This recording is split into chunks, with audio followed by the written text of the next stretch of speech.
Mä oon Aino-Mai Paakkinen. Mä oon Joensuussa toimiva lukion englannin ja ruotsin opettaja.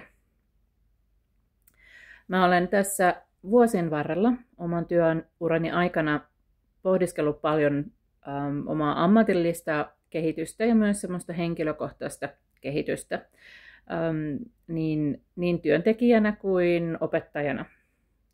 Mä oon aikuisena ADHD-diagnoosin saanut, epäilen myös olevani autismin kirjolla, eli niin sanotusti AUDHD.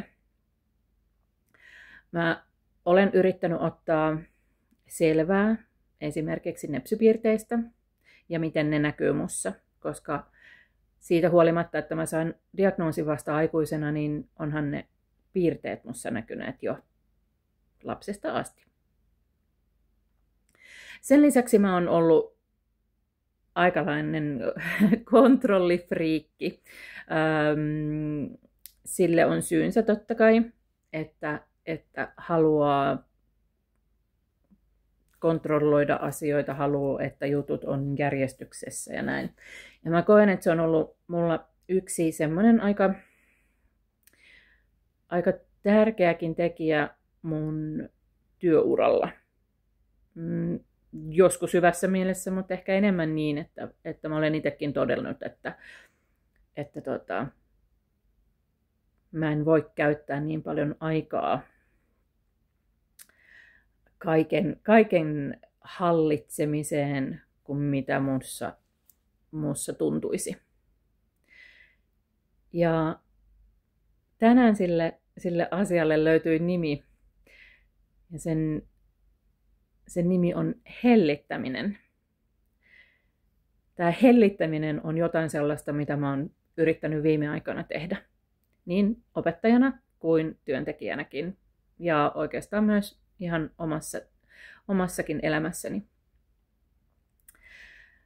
Ja tästä kiitos kuuluu työnohjaaja Katja Kareiselle, jonka kanssa olen päässyt nyt tässä tekemään. Joensuun kaupunki on mahdollistanut mulle työnohjauksen, mistä mä olen tosi kiitollinen. Ja olen siellä paljon saanut pohdittua näitä työhön liittyviä asioita.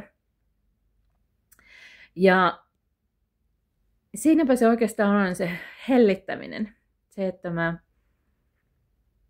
pystyisin opettajana hellittämään luokassa, antamaan mahdollisuuksia, mutta kuitenkin toimimaan mun omien arvojen mukaisesti, jotta mä saan siellä luokassa mun opiskelijoista mahdollisimman paljon hyvää irti ja heille onnistumisia ja muuta.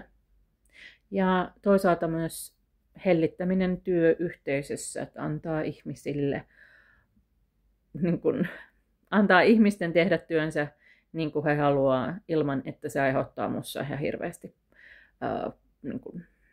negatiivisia tunteita tai semmoisia, että mun pitäisi tietää, mitä kaikki tekee ja että kaikki olisi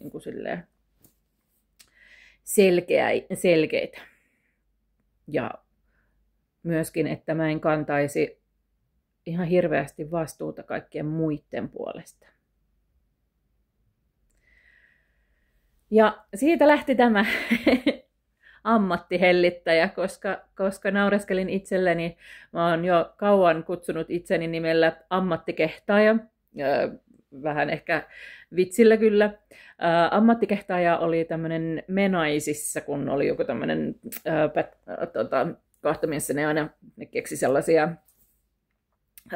termejä ja sitten niille selityksiä, niin tämä on joskus aikoina, tästä on jo pitkän aikaa, varmaan toistakymmentä vuotta, niin siellä oli ammattikehtaaja. Ja täällä Joensuussa kehtaaminenhan on sitä, että viitsiä ja uskaltaa. Niin ammattikehtaaja on se, joka kehtaa kehdata. Niin ammattihellittäjä on se, joka kehtaa hellittää. Ja mulle tosiaan hellittäminen tarkoittaa positiivisia asioita. Sitä, että antaa itsellensä tilaa, antaa muille tilaa, mutta kuitenkin niin, että pystyy toimimaan ja tekemään työtään arvojensa mukaisesti siitä huolimatta. Ja sitä mä nyt varmaan lähden tässä katsomaan eteenpäin, mitä se hellittäminen on, ja miettimään vähän, tuomaan vähän yleisestikin näitä mietintöjä niin hellittämisestä. Ja myös varmasti nepsy-asioista opettajana ja myöskin aikuisena nepsy-diagnoosin saaneena ja niin edespäin.